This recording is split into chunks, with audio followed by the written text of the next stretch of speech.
Fadi TV yigenda kusaba subscribing oli mulungi bwo oli mpya ku channel ya Feno. Abantu 10 bafiride mu gali yomuka ebalusemu mu kibuga Seoul ekya South Korea. Seoul ekibuga ekya Korea. Bantu bafudde babadde 10 bafiridewo n'abala 1500 bavuddewo n'ebisago. Waliwo muvubuka asigalo friend we lwakumusangana muvubuka mulala mu lusuku bitundu bye Masaka abakwatidde embwenzi rubona songa ate Brenda Miles.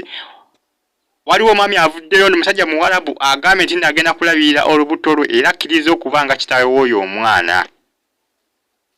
Kikambwe Brenda Miles afunye analabirira olubuto lwayina era ng'omwana wanaba amuzadde omusajja ajja kuba amulabirira. Omusajja avuddeyo omusajja muwarabu bamita Abdul Sharif Haruhama.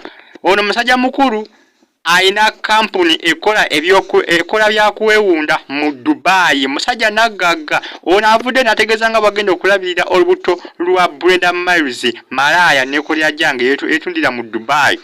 Abdul Sharif ono musajja muwarabu nagagga sente aina kuba aina kampani jaddukanya enekola byakuwewunda ebyabakyala nga bulaba ebizigo Zilotions.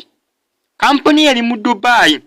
Onakiriza okulabira olubuto lwa Brenda Miles paka bwanazaala omwana ate n'omwana ajja kuba amulabirira n'okumusomesa ajja kumusomesa school fees ajja kumusasula. Musajja mukulu ono ali myaka 34 egy'obukulu. Musajja muwarabu era nga amakanda agasimba mu Dubai jakakalabiza emirimu gye kussa n'amakage jigali. Brenda Miles afunye omukisa kuba baddayo lubuto nga tamanyi kitawe wa lubuto luno. Fadi TV yogi ngenda kusaba o subscribing ate o sharing video. Ngenda kusaka video eno giwe kala